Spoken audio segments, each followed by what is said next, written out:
ঘূৰি আহিছো বাতৰি মাজলৈ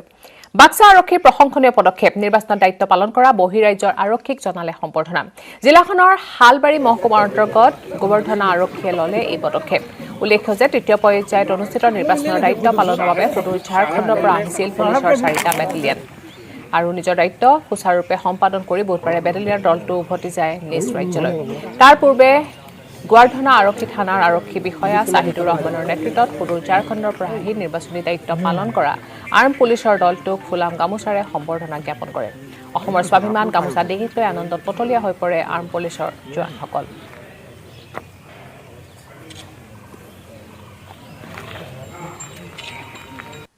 यहाँ हम लोगों को हर तरह का सुख सुविधा मिला और बहुत अच्छा लगा बहुत जगह इलेक्शन कराने गए हैं लेकिन जितना इंतजाम यहाँ अच्छा था आसाम में और ख़ासकर गोवर्धना उतना अच्छा कहीं नहीं रहा यहाँ के थाना प्रभारी ओसी साहब सभी जवानों को और सभी पूरे कंपनी को एक एक गमछा आसाम का जो मशहूर गमछा है वो सभी दिए और मैं पूरे कंपनी के तरफ से यहाँ के जो भी पदाधिकारी हैं उनको बहुत बहुत বাইহাটা চাৰিআলিত নিশা ভয়ংকৰ অগ্নিকাণ্ড বাইহাটা চাৰিআলিৰ হুটাৰ গাঁও চকত ভস্মীভূত হয় 10খনতকৈ অধিক দোকান শৰ্ট সাৰ্কিটৰ ফলত অগ্নিকাণ্ড সংঘটিত হোৱাৰ সন্দেহ কৰা হৈছে দুখনকৈ অগ্নি নিৰ্বাপক বাহিনীৰ গাড়ীয়ে প্ৰায় 4 ঘণ্টাৰ অন্তত নিৰ্বাপন কৰে জুই ক্ষয়ক্ষতিৰ পৰিমাণ প্ৰায় 40 লক্ষাধিক টকা নিশা বাইহাটা চাৰিআলি গুৰেশ্বৰ পথেৰে গৈ থকা গাড়ীৰ মানুহে জুই দেখি চিঞৰ বাখৰ কৰাত স্থানীয় ৰাইজ ওলাই আহে আৰু লগে লগে ৰাইজে অগ্নি নিৰ্বাপক বাহিনীৰ লগতে আৰক্ষী প্ৰশাসনক অৱগত কৰে যদিও অগ্নি নিৰ্বাপক বাহিনীৰ গাড়ী এঘণ্টা পলমকৈ উপস্থিত হয় তাৰ পিছত 4 ঘণ্টাৰ অন্তত জুই নুমাবলৈ সক্ষম হয়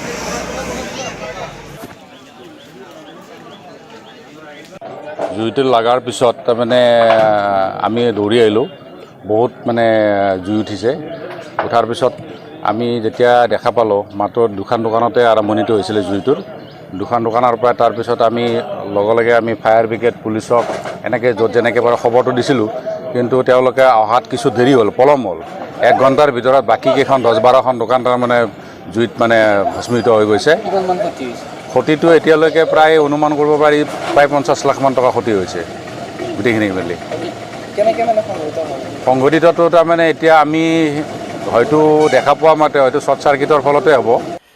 ঢেকিয়াজুলিত বৃহৎ পৰিমাণৰ চাউল জব্দ কৰে আৰক্ষী আৰু যোগান বিভাগে 3 নং ৱাৰ্ড নিবাসী স্থানীয় ব্যৱসায়ী অমিত দাসে নিজ গৃহত বৃহৎ পৰিমাণৰ চাউল মজুত ৰখাৰ তথ্য লাভ কৰিছিল আৰক্ষীয়ে আৰু ইয়াৰ পিছতে তালাচী চলাই জব্দ কৰে 385 বস্তা চাউল খাদ্য আৰু অসামৰিক যোগান বিভাগৰ পৰিদৰ্শক হিমা চেত্ৰীয়ে আৰক্ষীৰ সহযোগত জব্দ কৰে এই চাউলখিনি ব্যৱসায়ীগৰাকীয়ে সঠিক তথ্য প্ৰকাশ কৰিব নোৱাৰা যোগান বিভাগ আৰু আৰক্ষীয়ে চাউলখিনি জব্দ কৰে এই সন্দৰ্ভত আৰক্ষী তথা শোণিতপুৰ জিলা খাদ্য আৰু অসামৰিক যোগান বিভাগে নিজাববীয়া অনুসন্ধান আৰম্ভ কৰিছে যোগান বিভাগে জব্দ কৰা বৃহৎ পৰিমাণৰ চাউলখিনি খাদ্য সুৰক্ষা আঁচনিৰ চাউল হ'ব পাৰে বুলি ৰাইজে সন্দেহ প্ৰকাশ কৰিছে ইপিনে এই বৃহৎ পৰিমাণৰ চাউল নিজ গৃহত মজুত কৰি ৰখা সন্দৰ্ভত অমিত দাসে প্ৰকাশ কৰে যে তেওঁ ভাৰতীয় খাদ্য নিগমৰ ভঁৰাললৈ চাউল যোগান ধৰে কিছুদিন পূৰ্বে তেওঁ এই চাউলখিনি খাদ্য নিগমৰ ভঁৰাললৈ প্ৰেৰণ কৰিছিল যদিও কোনো কাৰণত খাদ্য নিগমে চাউলখিনি গ্ৰহণ নকৰি উভতাই পঠিওৱাৰ বাবে ঘৰতে মজুত ৰাখিছে এই সন্দৰ্ভত উচিত তদন্তৰ ব্যৱস্থা কৰিব স্থানীয় ৰাইজে দাবী জনাইছে তেওঁৰ ঘৰৰ প্ৰাংগণত আমি পাইছোঁ 385 বেগছ গতিকে এইখিনি আমি ফাৰ্দাৰ ইনভেষ্টিগেশ্যন কৰিম তাৰপিছতহে আমি বাকীখিনি আপোনালোকক ক'ব পাৰিম এতিয়া সদ্যহতে আমি বস্তু হয় যোগান বিভাগৰ সদ্যহতে আমি বস্তুখিনি সিজ কৰিছোঁ ফাৰ্দাৰ আমি যিখিনি ইনভেষ্টিগেশ্যন কৰিব লগা আছে আমি কৰিম ডিপাৰ্টমেণ্টেল তাৰপিছত বাকীখিনি আপোনালোকক সদ্যহতে আমি ক'ব নোৱাৰোঁ চিলবিলাক এতিয়ালৈকে তেওঁলোকৰ FCI যোৱাগৈ নাই গতিকে এতিয়ালৈকে মিলৰহে চিল আছে তেওঁলোকৰ তাত বস্তাটো FCI হয় পদুলিমুখত হেপাহৰ ৰঙালী ঢোলৰ গুমগুমনি আৰু তাঁতশালৰ খিটখিটনিত এতিয়া ৰজন জনাইছে চৌপাশ শিপিনীসকলৰ ব্যস্ততাৰ অন্ত নাই তত নাইকিয়া হৈছে জীয়ৰী বোৱাৰী গাত বিৰামহীন ব্যস্ততাৰ মাজেৰে চেনাইলৈ বুলি বৈ উলিয়াইছে হেপাহৰ বিহুৱানখনি বৰফুলীয়া গামোচাৰে এই বিহুতে জ্যেষ্ঠজনক যাচিব ভক্তি ভৰা সেৱা এয়া বকলীয়াঘাটৰ দৃশ্য চিকাৰী পথাৰ গাঁৱৰ দৃশ্য এয়া এইসকল জীয়ৰী বোৱাৰী এনেদৰে ব্যস্ত হৈ আছে বিহুৱান বোৱাত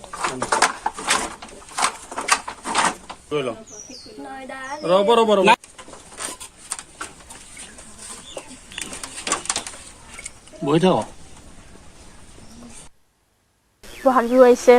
ডাঙৰজনক যাচিব লাগিব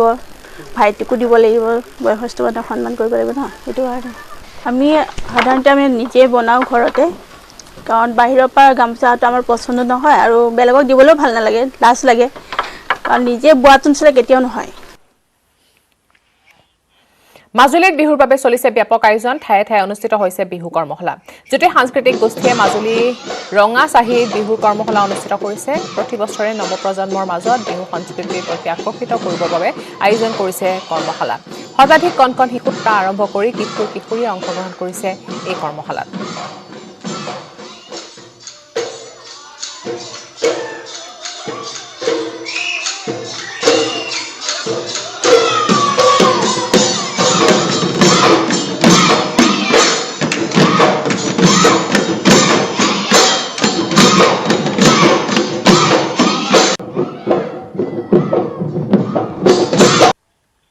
মাৰ্চৰ পৰা আৰম্ভ হৈছে আৰু আমাৰ ইয়াত প্ৰশিক্ষাৰ্থী আছে 109 গৰাকী আমি আশা কৰিছোঁ এইখিনি ছাত্ৰ ছাত্ৰীয়ে আমাৰ ইয়াত পঞ্চম বছৰৰ বাবে আমি বিহু শিকিছে আৰু আমি আশা কৰিছোঁ যে এইখিনি ছাত্ৰ ছাত্ৰীয়ে অন্ততঃ বিহু সম্পৰ্কে এটা সামগ্ৰিক জ্ঞান লাভ কৰিবলৈ সক্ষম হৈছে আমি ছাত্ৰ ছাত্ৰীসকলক আমি কেৱল এনেদৰে নৃত্য কৰি বিহু গীত গাই কেৱল সমাপন কৰিবলৈ দিয়া নাই আমাৰ যিখিনি পুথিগত শিক্ষা বিহু সম্পৰ্কীয় যিখিনি পুথিগত শিক্ষাও তেওঁলোকক দিবলৈ যত্ন কৰা হৈছে পশ্চিম গোৱালপাৰা সমষ্টিৰ প্ৰাইমেৰী আৰু পুঠিমাৰী গাঁৱৰ ৰাইজে বৈ গৈছে জিঞ্জিৰাম নৈ আৰু নৈৰ ওপৰত থকা দলংখন নহয় যেন মৰণ ফান্দহে এই জৰাজীৰ্ণ দলঙৰ ওপৰেদি অঞ্চলটোৰ 15 পৰা 20খন গাঁৱৰ ৰাইজে অহা যোৱা কৰে ছাত্ৰ ছাত্ৰীসকলে মৰণক হৰণ দি এই দলং পাৰ হৈ বিদ্যালয়লৈ যাব লাগে যিকোনো মুহূৰ্ততে সংঘটিত হ'ব পাৰে ভয়াৱহ ঘটনা কিন্তু কাণসাৰ নাই জনপ্ৰতিনিধি দলংখনেৰে যাব নোৱাৰে 108 মৃত্যুঞ্জয় সেৱাও বেমাৰ আজাৰ হ'লে গাঁৱৰ ৰাইজে ৰোগীক লৈ যায় কান্ধত তুলিহে এই সন্দৰ্ভত আগবঢ়াইছো সাংবাদিক ৰিংকু দাসৰ এক বিশেষ প্ৰতিবেদন বহুত বছৰ হ'ল এটা হ্যাঁ অসুবিধা মানে খুবই অসুবিধা বানপানী হ'লে যে গৰু বছৰ কেনেকৈ পাৰ হয় মানুহ কেনেকৈ পাৰ হয় আমি ক'বাই নাপাওঁ ভেলা দিয়েহে পাৰ হ'ব লাগে আমাক এই পুলৰ ওপৰত দি পাৰ হ'ব নাপাওঁ কিমান বছৰ পৰা নেকি এই প্ৰায় আজি 30-40 বছৰ হ'ল কিন্তু পুলটো আমাৰ ভাল নহয় পুল ভাল নহয় কিন্তু এতিয়া মানুহ পৰি আছে দুখ পাই আছে আমি পাব্লিকহে ভাল কৰোঁ কিন্তু ক'ত চৰকাৰে ক'ত ভাল কৰে কাজিৰঙা ৰাষ্ট্ৰীয় উদ্যানৰ বন্যপ্ৰাণীক মাৰাত্মক ৰোগৰ পৰা ৰক্ষা কৰিবলৈ দাঁতিকাষৰীয়া গাঁৱৰ পশুধনক টিকাকৰণ দিয়া হৈছে কাজিৰঙা ৰাষ্ট্ৰীয় উদ্যান কৰ্তৃপক্ষই গ্ৰহণ কৰিছে ব্যৱস্থা বহু সময়ত কাজিৰঙা ৰাষ্ট্ৰীয় উদ্যানৰ দাঁতিকাষৰীয়া গ্ৰামাঞ্চলৰ পশুধন খাদ্যৰ সন্ধানত প্ৰৱেশ কৰে উদ্যানৰ অন্তভাগত আৰু যাৰ ফলত উদ্যানৰ বন্যপ্ৰাণীলৈ বিভিন্ন ৰোগ সংক্ৰমণৰ আশংকা দেখা যায় কহৰা বনাঞ্চলৰ দাঁতিকাষৰীয়া 3000 পশুধনক দিয়া হৈছে টিকাকৰণ পশু চিকিৎসকে জনোৱা মতে 2016 চনৰ পৰা প্ৰতি বছৰে বাৰিষাৰ পূৰ্বে গ্ৰহণ কৰি আহিছে এই ব্যৱস্থা এইটো বেসিক্যালি আপোনাৰ তিনটা বেমাৰৰ কাৰণে কৰা হৈছে সবকা গলফুলা আৰু জহৰবাদ বুলি এটা যেটো ইংলিছত আপোনাৰ এফএমডি এইচএছ যেটো হিমৰেজিক সেপ্টিসেমিয়া আৰু বিকিউ ব্ল্যাক কোৱাৰ্টাৰ এটো খুব এটা কন্টেজিয়াছ ডিজিজ হয় গুটেকিটা সো এতিয়া আমি আমাৰ কাজিৰঙা ৰাষ্ট্ৰীয় উদ্যান তথা বাঘ্য প্ৰকল্পৰ উদ্যোগত আৰু আমাৰ অসম চৰকাৰৰ অধীনৰ আমাৰ পশুপালনৰ পশু চিকিৎসা বিভাগৰ সহযোগত আৰু তথা আমাৰ ইয়াতে থকা বিভিন্ন আমাৰ এনজিও আমাৰ লগত এতিয়া কৰবেট ফাউণ্ডেশ্যন নামৰ এনজিওটো আছে তেওঁলোকে সহায় কৰিছে আমাক তো আমি গোটেই গিটা সংস্থা মিলি পেলাই আমি প্ৰত্যেক বছৰে এই কামটো কৰি আহো মানে প্ৰতিষেধক প্ৰদান বা টিকা প্ৰদান প্ৰচুৰ সম্ভাৱনা লৈ পদূলিমুখত হেপাহৰ ৰঙালী বিহু ঋতুৰাজ বসন্তই কঢ়িয়াই আনিছে সেউজীয়া আহাৰ পতৰা গছৰ ডালত কপৌফুল ফুলিছে ঢেঁকীৰ শব্দত বিহুটি সাৰ পাই উঠিছে ইঘৰত কেতেকী সিঘৰত কুলিৰ মিঠা মাত নাহৰেও হাঁহিছে লগতে আৰম্ভ হৈছে বিহুৰ কৰ্মশালাসমূহ কৃষ্টি পৰিষদ অসম শোণিতপুৰ জিলা কমিটিৰ উদ্যোগত তেজপুৰত 10দিনীয়া বিহুৰ কৰ্মশালা আয়োজন কৰা হৈছে 1 এপ্ৰিলৰ পৰা তেজপুৰ একাডেমী হাইস্কুল খেলপথাৰত অনুষ্ঠিত হৈছে এই কৰ্মশালা প্ৰথমবাৰৰ বাবে কণকণ শিশু আৰু চেমনিয়াৰ মাজত বিহু নাচ আৰু ঢোল বাদনেৰে প্ৰশিক্ষণ দিয়া হৈছে এই সন্দৰ্ভত আমি চাওঁ আহক আমাৰ সাংবাদিক হেমন্ত কুমাৰ নাথৰ এক বিশেষ প্ৰতিবেদন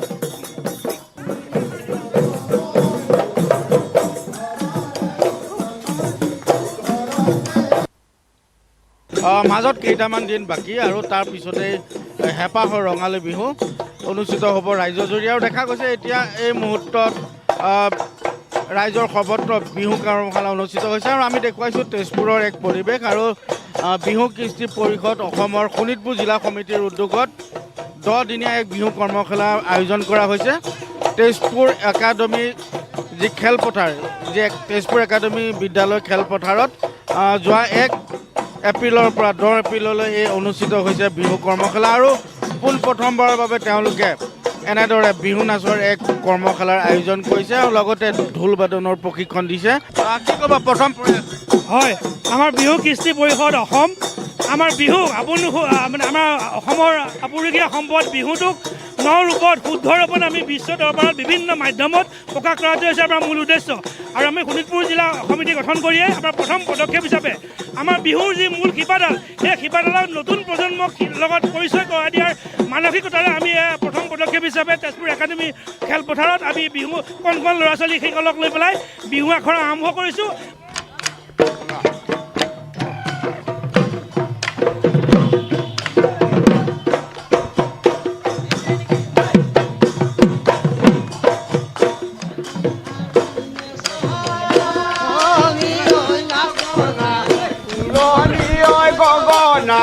পুৰণি ঐ গগনা ঐ কিহে গগনা ঐ কিহে দুফালে দুচাতি দলি ঐ মাজতে সতী ঐ মাজতে সতী ঐ উশাহতে গগৰে উশাহ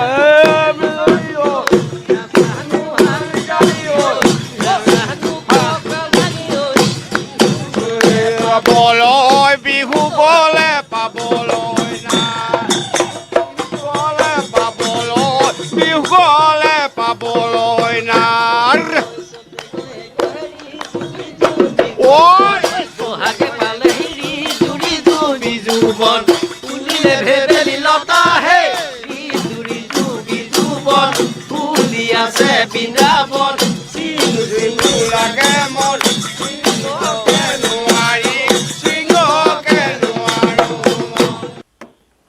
বিজেপিৰ ৰাজ্যিক কাৰ্যালয়ত সংবাদমেলত মুখ্যমন্ত্ৰী সৰ্বানন্দ সোণোৱাল, মন্ত্ৰী হিমন্ত বিশ্ব শৰ্মা, ৰাজ্যিক বিজেপিৰ সভাপতি ৰঞ্জিত দাসে অংশগ্ৰহণ কৰিছে। নিৰ্বাচন সন্দৰ্ভত সংবাদমেলৰ আয়োজন কৰিছে। আমি পোনপটীয়াকৈ গৈছো এই সংবাদমেলৰ মাজলৈ। ৰাজ্যিক বিজেপি কাৰ্যালয়ত অনুষ্ঠিত হৈছে সংবাদমেল। সফলতা লাভ কৰা নহয়, আমি যে প্ৰতিশ্ৰুতি দিছিলোঁ, যি জাতি মাটি ভেটিৰ কথা কৈছিলোঁ, আমি যে অসমৰ সুৰক্ষাৰ কথা কৈছিলোঁ, সকলোবোৰতে আমি সফলতা লাভ কৰিছোঁ। যি কংগ্ৰেছ শাসনৰ সময়ত উন্মুক্ত হৈ থকা সীমান্ত আমাৰ চৰকাৰৰ দিনতে আমি চিল কৰিবলৈ সক্ষম হৈছিলোঁ। কংগ্ৰেছ চৰকাৰৰ দিনত যি ভূমিসত্ৰ ভূমি বেদখল হৈছিলে সেইবোৰ আমি বেদখল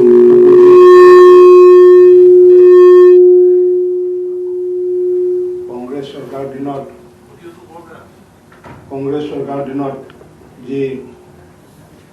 অবাধ গড় হত্যা আছিলে সেই গড় হত্যাৰ আমি প্ৰতিৰোধ কৰিবলৈ সক্ষম হৈছিলোঁ। তেনেকুৱাকৈ কেইবাটাও লেণ্ডমাৰ্ক এচিভমেণ্টৰ উপৰিও আমি যি জাতি মাটি ভেটিৰ কথা কৈছিলোঁ তাতো সফলতা লাভ কৰিছিলোঁ। আৰু জাতি বুলি ক'লে আপোনালোকে নিশ্চয় জানে যে জাতি বুলি ক'লে ভাষাৰ কথা আহি পৰে, সংস্কৃতিৰ কথা আহি পৰে। আৰু ভাষা আৰু সংস্কৃতিৰ ক্ষেত্ৰত প্ৰথমবাৰৰ বাবে আমাৰ চৰকাৰখনে বৃহৎ সফলতা লাভ কৰিছে।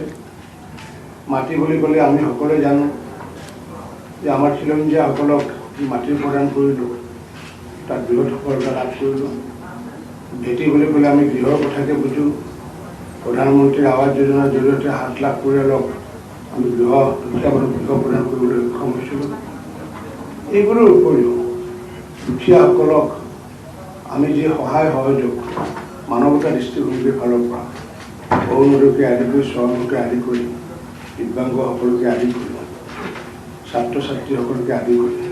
সকলো বিষয়ত যি সফলতা আমি লাভ কৰিলোঁ আৰু এই সফলতা লাভ কৰাৰ কাৰণে অসমৰ ৰাইজে সেয়া উজাৰি আশীৰ্বাদ দিলে। আৰু এই আশীৰ্বাদ দিয়াৰ কাৰণে মই কোনোতে অসমৰ অসমৰ সমূহ ৰাইজক মই তেওঁলোকৰ শিলচৰ সেৱা যাচিছোঁ। আমি কৃতজ্ঞতা জনাইছোঁ তেওঁলোকক। আৰু এই কৃতজ্ঞতা আৰু তেওঁলোকলৈ সেৱা জনোৱাৰ উপৰিও মই বিশেষকৈ যিহেতু ৰাইজে যিহেতু আশীৰ্বাদ দিছে চৰকাৰখনৰ সফলতাৰ বাবে, আৰু তাৰ কাৰণে মই অসম চৰকাৰৰ মাননীয় মুখ্যমন্ত্ৰী আমাৰ সৰ্বানন্দ সোণোৱাল ডাঙৰীয়া আৰু বিত্তমন্ত্ৰী ডক্টৰ হিমন্ত বিশ্ব শৰ্মা ডাঙৰীয়াৰ লগতে সমূহ মন্ত্ৰীবৰ্গৰ সদস্যসকল, বিধায়কসকল, সাংসদসকলক মই আন্তৰিক ধন্যবাদ জনাইছোঁ। কাৰণ তেওঁলোকৰ সক্ৰিয় সহায় সহযোগিতাৰ বাবে আচলতে আমাৰ অসমৰ ৰাইজে এই আশীৰ্বাদবোৰ দিলে। আৰু অসমৰ ৰাইজৰ লগে লগে মই আমাৰ ভাৰতীয় জনতা পাৰ্টীৰ একেবাৰে ৰাজ্যিক স্তৰৰ তৰফৰ পৰা একেবাৰে পৃষ্ঠা প্ৰমুখ, যি পৃষ্ঠা প্ৰমুখ নেকি আমাৰ 4,47,000 পৃষ্ঠা প্ৰমুখ আছে। গতিকে দলৰ ৰাজ্যিক স্তৰৰ পৰা আদি কৰি একেবাৰে পৃষ্ঠা প্ৰমুখলৈ সকলোলৈ মই আন্তৰিক অভিনন্দন জনাইছোঁ, ধন্যবাদ জনাইছোঁ, ইয়াৰ পৰা কৃতজ্ঞতা জনাইছোঁ। কাৰণ তেওঁলোকৰ নিৰলস যি প্ৰচেষ্টা, সেই প্ৰচেষ্টাৰ বাবেও আমি বহুত সফলতা লাভ কৰিছোঁ। আৰু আমাৰ লগতে অসম গণ পৰিষদ UPPL দলৰ কাৰ্যকৰ্তাসকলেও বা মিত্ৰজোঁটৰ কাৰ্যকৰ্তাসকলেও তেওঁলোকে সক্ৰিয়ভাৱে তেওঁলোকে লগাৰ কাৰণে আমি এইবাৰ চৰকাৰ গঠন কৰাটো নিশ্চিত হৈছে। পৃষ্ঠা প্ৰমুখসকলৰ পৰা যি আমি তথ্য পাইছোঁ, সেই তথ্যৰ আধাৰত আমি ক'ব খোজোঁ যে আমি লেটাৰ নম্বৰ বা ডিষ্টিংশ্যন সহ চৰকাৰ গঠন কৰিবলৈ গৈ আছোঁ। গতিকে এই ক্ষেত্ৰত সংবাদ মাধ্যমৰ যিমানখিনি প্ৰচাৰৰ জৰিয়তে সহায় সহযোগিতা আগবঢ়ালে, মই আপোনালোকৰ লগতে প্ৰতিটো প্ৰকাশককে, প্ৰতিটো গোষ্ঠীকে মই আন্তৰিক ধন্যবাদ জনাইছোঁ আৰু ঈশ্বৰৰ পৰা আশীৰ্বাদো বিচাৰিছোঁ যে আমাৰ যি ৰাইজে যি আশীৰ্বাদ দিলে, কাৰ্যকৰ্তাসকলে যি সহায় সহযোগ কৰি মিত্ৰজোঁটত, আমি আশা ৰাখিছোঁ আগন্তুক দিনত আমি পুনৰ যি 10টা সংকল্প গ্ৰহণ কৰিছোঁ, সেই 10টা সংকল্প আমি আগন্তুক দিনত যাতে সফল হ'ব পাৰোঁ, তাৰ কাৰণে ভগৱানৰ ওচৰতো প্ৰাৰ্থনা জনাই মই মোৰ বক্তব্য এইখিনিতে সামৰিলোঁ। আৰু এতিয়া আমাৰ নেতাৰ কনভেনাৰ তথা আমাৰ বিত্ত, স্বাস্থ্য আদি বিভাগৰ জ্যেষ্ঠ মন্ত্ৰী ডক্টৰ হিমন্ত বিশ্ব শৰ্মাক আপোনালোকক সম্বোধন কৰিবলৈ আহ্বান জনাইছোঁ। সাংবাদিক বন্ধুসকল, বান্ধৱীসকল, পোনপ্ৰথমে মই অসমৰ জনসাধাৰণক ধন্যবাদ আৰু কৃতজ্ঞতা জনাইছোঁ যে হৈ যোৱা 3টা পৰ্যায়ৰ নিৰ্বাচনত তেখেতসকলে ভাৰতীয় জনতা পাৰ্টীক আৰু আমাৰ মিত্ৰ দল অসম গণ পৰিষদ আৰু UPPLক যি হিয়া ভৰা আশীৰ্বাদ জনালে আৰু আমাক আকৌ এখন চৰকাৰ গঠনৰ পথত যি ধৰণে আগবঢ়াই দিলে, মই পুনৰবাৰ অসমবাসী ৰাইজক কৃতজ্ঞতা জনাইছোঁ। শদিয়াৰ পৰা ধুবুৰীলৈ আৰু বৰাক উপত্যকা, পাহাৰীয়া জিলা প্ৰত্যেকখন সভাতে ৰাইজৰ যি অকুণ্ঠ সহায় সমৰ্থন, সেয়া অবিস্মৰণীয় আছিল। প্ৰধানমন্ত্ৰী নৰেন্দ্ৰ মোদী ডাঙৰীয়াৰ সভাত ৰাইজৰ বিপুল যোগদান, আমাৰ ৰাষ্ট্ৰীয় সভাপতি JP নাড্ডাৰ সভাত, গৃহমন্ত্ৰী অমিত শ্বাহ ডাঙৰীয়া, কেন্দ্ৰীয় নেতৃবৃন্দৰ সভাত ৰাইজৰ যি অকুণ্ঠ সহায় সহযোগিতা আছিল, তাৰ বাবে আমি ৰাইজক কৃতজ্ঞতা জনাইছোঁ। অসমৰ মাননীয় মুখ্যমন্ত্ৰী, আমাৰ দলৰ সভাপতি, আমাৰ ৰাজ্যিক নেতৃবৃন্দৰ সভাতো অসমৰ ৰাইজৰ যি সহায় সহযোগিতা আছিল, তাৰ বাবে মই তেখেতসকলক কৃতজ্ঞতা জনাইছোঁ। বিভিন্ন সংবাদ পত্ৰত কংগ্ৰেছ দল বা আন দলে দাবী কৰাৰ বিপৰীতে ৰাইজে 2 মে'ৰ দিনা এক সম্পূৰ্ণ বিপৰীত প্ৰতিচ্ছবি দেখিবলৈ পাব আৰু এক প্ৰকাৰ ক'ব গ'লে অভিলেখ কৰি ভাৰতীয় জনতা পাৰ্টি আৰু ইয়াৰ মিত্ৰ দল শাসনলৈ উভতি আহিব। মোৰ নিজৰ ব্যক্তিগত অনুভূতি, 2016 চনত ৰাইজৰ যিমান সমৰ্থন আছিল 2021 চনত তাৰ বহু বেছি আমি সমৰ্থন ৰাইজৰ মাজত দেখা পাইছিলোঁ। আটাইতকৈ ডাঙৰ কথা আছিল যে কংগ্ৰেছৰ বহুত পুলিং বুথত এজেণ্ট নাছিলে, পুলিং বুথত বহিবলৈ মানুহ নাছিলে আৰু এখনো কংগ্ৰেছ দলৰ লক্ষণীয় সভাও আমি দেখিবলৈ পোৱা নাছিলোঁ। এইবাৰ বিৰোধী সম্পূৰ্ণভাৱে বিৰোধী নিশকতীয়া আছিল। এক প্ৰকাৰ ক'ব গ'লে কংগ্ৰেছ দলে নিজৰ সমস্ত সংগঠন ক'ব গ'লে এজন ব্যক্তিৰ ওচৰত আত্মসমৰ্পণ গোটেইখিনি ক'ব গ'লে তেওঁলোকে তেওঁলোকৰ দলৰ নেতৃত্ব সি CPI, CPML, কংগ্ৰেছ যোনেই নহওক এনেকুৱা দেখা গৈছিল যে গোটেই দলসমূহৰ নেতৃত্ব এফালে বদৰুদ্দিন আজমলে লৈছে আৰু আনফালে নেতৃত্ব অসমৰ ৰাইজে লৈছে। যি নহওক আমি নিশ্চিত যে বহু ভাল ফলাফল আমি কৰিম আৰু অভিলেখ সংখ্যক সিটত আমাৰ বিজেপি আৰু ইয়াৰ মিত্ৰ গোষ্ঠী জয়লাভ কৰি আহিব। মই অলপ প্ৰসংগৰ পৰা আঁতৰি গৈছো। যোৱা কিছুদিনত ভাৰতবৰ্ষত আমি কোভিডৰ সেকেন্ড ৱেভ বা দ্বিতীয় সংক্ৰমণ আমি দেখা পাইছো। অৰ্থাৎ যদি আমি যোৱা বছৰলৈ উভতি যাওঁ, যোৱা বছৰতো কোভিড আৰম্ভ হৈছিল মাৰ্চ মাহত, 22 মাৰ্চত জনতা কাৰফিউ আৰু সেই ধৰণে কোভিড আগবাঢ়ি গৈ আছিল। এটা বছৰ পিছত একে সময়তে আমি কোভিডৰ দ্বিতীয় সংক্ৰমণ ভাৰতবৰ্ষত দেখা পাইছো। আমাৰ ৰাজ্যখনত আমি টেষ্ট যথেষ্ট বঢ়াই দিছো। যোৱা কালি আমি 18,000 টেষ্ট কৰিছো, যিটো আমাৰ এটা সময়ত 7,000লৈ নামি গৈছিল। আজি আমাৰ লক্ষ্য আমি কৰি লৈছো যে আমি 35,000 টেষ্ট কৰিম আৰু লাহেকৈ দৈনিক আমি 1 লাখলৈকে আমি টেষ্ট কৰিম। তাৰ পৰিপ্ৰেক্ষিতত প্ৰথম কিছুদিন আমি কোভিডৰ সংক্ৰমণ অকণমান বেছি দেখা পাম, কাৰণ যেতিয়া 1 লাখ টেষ্ট কৰা যায় তেতিয়া যিখিনি পেচেণ্ট থাকে গোটেইখিনিকে আমি সামৰি লওঁ। অৰ্থাৎ পজিটিভিটি ৰেটটো কম থাকে কিন্তু একচুৱেল নাম্বাৰটো বেছি দেখা যায়। কিন্তু সেইটো কোভিডৰ বিৰুদ্ধে গ্ৰহণ কৰা এটা ষ্ট্ৰেটেজিৰ পাৰ্ট যে আমি যদি টেষ্ট বঢ়াই দিওঁ within a short time Covid নোহোৱা হৈ যায়, যিটো আমি যোৱা বছৰ তাৰ ফলাফল দেখিছো। গতিকে স্বাস্থ্য বিভাগে প্ৰচেষ্টা কৰিব যে আমি 1 লাখ টেষ্ট প্ৰতিদিন, যিটো আগতো আমি কৰিছিলো, তেনেকুৱা এটা লক্ষ্য আমি বিহুৰ কেইদিনত যাতে উপনীত হ'ব পাৰো,